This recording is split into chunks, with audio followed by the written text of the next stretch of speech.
भगवान शिव का एक प्राचीन मंदिर जिसे अपरनेश्वर के नाम से भी जाना जाता है, मानतलाई झील के पास स्थित है। ये वह स्थान है जहाँ माता पार्वती का जन्म हुआ था और उनका विवाह भगवान शिव से हुआ था।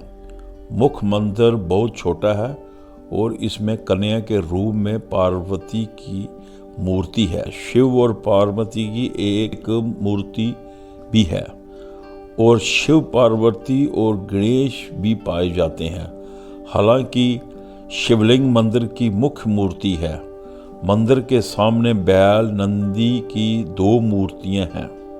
पार्वती और शिव के विवाह से संबंधित एक दिव्य चट्टान पत्थर को भी इस मंदिर में देखा जा सकता है।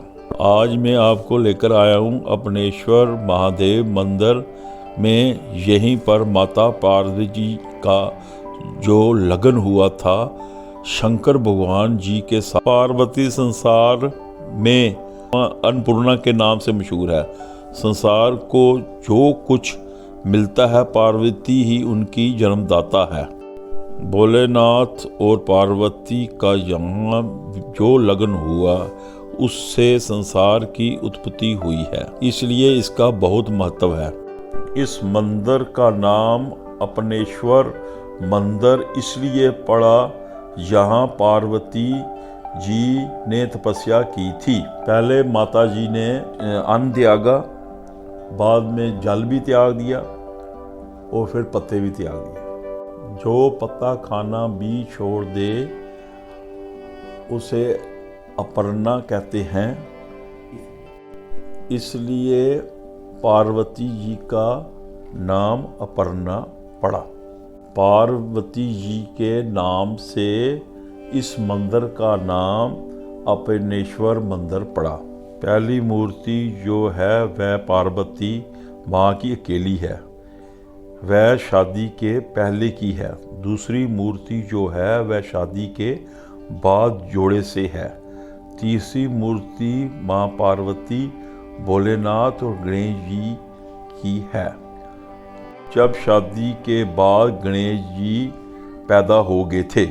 इन मूर्तियों के अलावा इस मंदिर में भोलेनाथ का जो सवारी है बैल है। माता पार्वती गौरीकुंड मंदिर में अक्सर भगवान शिव जी की पूजा करने जाया करती थी। एक बार की बात है कि जब माता पार्वती पूजा करने के लिए मंदिर में आई तो उनके पीछे सुदांत नाम का एक राक्षस भी मंदिर में पूजा करने के लिए आ गया, क्योंकि वह राक्षस भी भगवान शिव का भक्त था। पूजा करने के बाद जब माता पार्वती ने अपनी आंखें खोली और राक्षस को देखा तो वह चीख पड़ी। उनकी चीख को सुनकर भगवान शिव को लगा कि पार्वती जी संकट में हैं, इसलिए भगवान शिव ने अपने त्रिशूल से उस राक्षस के ऊपर प्रहार कर दिया। त्रिशूल के प्रहार से सुदांत की मृत्यु हो गई, लेकिन कुछ ही क्षण बाद भगवान शिव को अपनी गलती का एहसास हुआ और सुदांत को दोबारा जीवित करने के लिए कहा। लेकिन सुदांत अपने इंद्रजित देव के हाथों में मृत्यु पाकर मोक्ष प्राप्त करना चाहता है। इस पर महादेव ने सुदांत से कहा कि आज से वह स्थान तुम्हारे नाम पर शुद्ध महादेव मंदिर के नाम से जाना जाएगा। तब से इस मंदिर का नाम शुद्ध महादेव मंदिर पड़ गया। कहा जाता है कि उसी समय भगवान शंकर ने अपने त्रिशूल के 3 टुकड़े करके वही जमीन में गाड़ दिए, जो आज भी मौजूद हैं। नंदी धर्म का प्रतीक है, इसलिए भोलेनाथ नंदी पर सवारी करते हैं। ये जो हवन कुंड है, यहाँ पर माता पार्वती और शंकर जी के फेरे हुए थे। 1 मीटर चौड़ाई का ये हवन कुंड है। ये जो पानी है यहाँ जब फेरे हुए थे, माता पार्वती और भोलेनाथ के उसके बाद यहाँ पर उत्पन्न हुआ था और वह बहुत पवित्र पानी है। जब शंकर भगवान और माता पार्वती की शादी हुई थी तो करोड़ों देवी देवता यहाँ पर आए हुए थे। ज़्यादा देवी देवता एक दिन में इकट्ठा हुए थे, ऐसी संसार में कोई जगह नहीं है। यहाँ इतने बड़े बड़े ऋषि, बड़े बड़े महात्मा, बड़े बड़े देवता एक जगह इकट्ठे हुए हों। सिर्फ मानतलाई में ही एक दिन एक जगह सब इकट्ठे हुए थे। राक्षस, भूत, प्रेत सभी यहाँ पर आए हुए थे। उनकी संख्या भी करोड़ों में थी। पहाड़ों के चारों ओर करोड़ों देवी देवता उनको आशीर्वाद देने आए हुए थे। अमरनाथ यात्रा की नींव यहीं से पड़ी थी। पार्वती माता जी के साथ भोलेनाथ जब मणिमहेश गए थे तब भोलेनाथ जी 108 मुंडों की माला पहने थे। तब नारद जी ने प्रश्न किया माता जी से कि भोलेनाथ तुमसे प्रेम नहीं करते हैं? पार्वती जी ने कहा नहीं, हमसे बहुत प्रेम करते हैं, मैं भी उनसे बहुत प्रेम करती हूँ। तो नारद जी ने पूछा था, ये बताओ कि मुंडमाला किसकी है? इसके बारे में भोलेनाथ जी ने बताया आपको? उन्होंने कहा नहीं बताया। तो पार्वती को क्रोध हुआ। तो शाम को पार्वती जी ने प्रश्न किया कि आपने हमसे क्यों ये बात छुपाई? तो भोलेनाथ जी ने बताया कि ये सब तुम्हारी मुंडमाला है। इतनी बार तुम जन्म ले चुकी हो, एक बार और मैंने एक भी बार जन्म नहीं लिया, मैं तो आदि अनादि हूँ। तो पार्वती ने कहा ऐसा करो, मेरी फिर मृत्यु ना हो, मेरा पुनर्जन्म ना हो। उसके लिए वो अमरनाथ जी गए थे। वहाँ पर अमरनाथ जी की कथा सुनाई गई थी। जैसे माता वैष्णो देवी जी से जाने से पहले पहला दर्शन कोल कंडोली माता है, दूसरा दर्शन देवा माई है। और वैसे ही अमरनाथ जी यात्रा जाने से पहले तो मानतलाई, पहला दर्शन मानतलाई बनता है और मानतलाई आना चाहिए।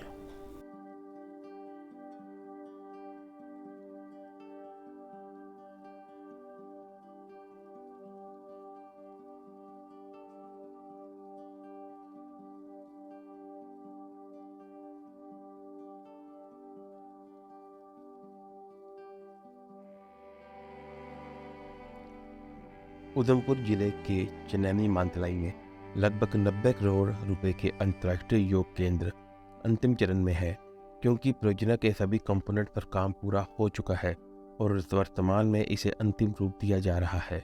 ये परियोजना भारत सरकार की स्वदेश दर्शन योजना के तहत हिमालयी योग और आध्यात्मिक ज्ञान को आगे बढ़ाने के अलावा घरेलू और विदेशी पर्यटकों को आकर्षित करने के लिए स्वीकृत की गई है और इसके सभी कंपोनेंट्स पर काम राष्ट्रीय भवन निर्माण निगम द्वारा पटेल इंजीनियरिंग आधिकारिक स्रोतों के माध्यम से पूरा किया गया है। इस परियोजना में tourist facilitation centre, yoga and meditation complex, wellness spa and ayurvedic complex, eco huts with solarium, holy house और drip irrigation system, open area amphitheatre, helipad और हेलीपैड शेल्टर आदि शामिल है। टूरिस्ट फैसिलिटेशन सेंटर में है counselling rooms, money exchange point, conference hall और museum. इसके अलावा योगा सेंटर में है exhibition space, meditation hall, meditation pots, dining centre और सॉलिड वेस्ट मैनेजमेंट प्लांट। पारंपरिक भारतीय स्पा उपचारों के लिए अलग क्षेत्र के साथ वेलनेस स्पा और आयुर्वेदिक कॉम्प्लेक्स में 6 मंजिलें और अन्य इंफ्रास्ट्रक्चर है। वेलनेस और स्पा उद्योग हर बीते साल के साथ बढ़ती प्रवृत्ति दर्ज कर रहे हैं और घरेलू और अंतर्राष्ट्रीय पर्यटकों को पूरे साल इस केंद्र का लाभ उठाने की उम्मीद है। 1 बेडरूम वाले 14 1 bedroom eco log huts, 6 bedroom huts और इको पार्क और हर्बल गार्डन है। इन हट्स में आने वाले पर्यटकों के रहने के लिए आउटसोर्स किया जाएगा। मानतलाई के पाली हाउस में बाजार के लिए सब्जियां, फूलों की खेती और फलों की फसल उगाने के लिए प्राकृतिक रूप से हवादार जलवायु नियंत्रण है और इसकी आउटसोर्सिंग से हर साल भारी रेवेन्यू प्राप्त होगा। इसके अलावा परियोजना के हिस्से के रूप में ग्रीन रूम्स के साथ ओपन एयर एम्फीथिएटर और टेंसाइल रूफिंग, वॉकिंग और jogging track, mood lighting, children activity zone और फव्वारे बनाए गए हैं। यहाँ तक कि हैंगर के साथ हेलीपैड भी बनाया गया है। 450 कनाल में फैले परिसर के भीतर पर्यटकों की आवाजाही के लिए बैटरी गाड़ियां संचालित की जाएंगी। विभिन्न स्थानों पर informational, directional and ecological dos and don'ts signage अलग अलग जगह पर लगाए हुए हैं। देश के कई प्रतिष्ठित योग केंद्रों ने पहले ही इस बुनियादी ढांचे का सर्वोत्तम उपयोग करने में रुचि दिखाई है, क्योंकि सरकार ने पूरे बुनियादी ढांचे को आउटसोर्स करने का मन बना लिया है। स्वामी धीरेन्द्र ब्रह्मचारी द्वारा बनाए गए मौजूदा बुनियादी ढांचे के बारे में, जिन्होंने इस जगह को आराम के माहौल में एक आध्यात्मिक योग और ध्यान केंद्र के रूप में विकसित किया और इसे अपर्णा आश्रम नाम दिया।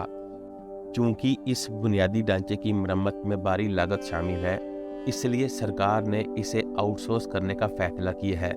इस बुनियादी ढांचे में 18 कमरों वाला अपर्णा आश्रम, गोलेघर और 26 कमरों वाला अधूरा 5 तारा होटल भवन शामिल है। पीएमओ ऑफिस में केंद्रीय राज्य मंत्री और क्षेत्र से संसद सदस्य डॉक्टर जितेंद्र सिंह ने नियमित अंतराल में प्रोजेक्ट की प्रगति के बारे में पूछताछ करते रहते हैं। इस इंटरनेशनल योगा सेंटर का इनॉग्रेशन जल्द होने की संभावना है। कृपया करके चैनल को लाइक और सब्सक्राइब करें, जिससे कि आपको और भी नई नई जगहों की पूरी जानकारी दी जाएगी। धन्यवाद। रियल ग्लोबल टीवी के साथ जुड़े रहने के लिए आपका धन्यवाद।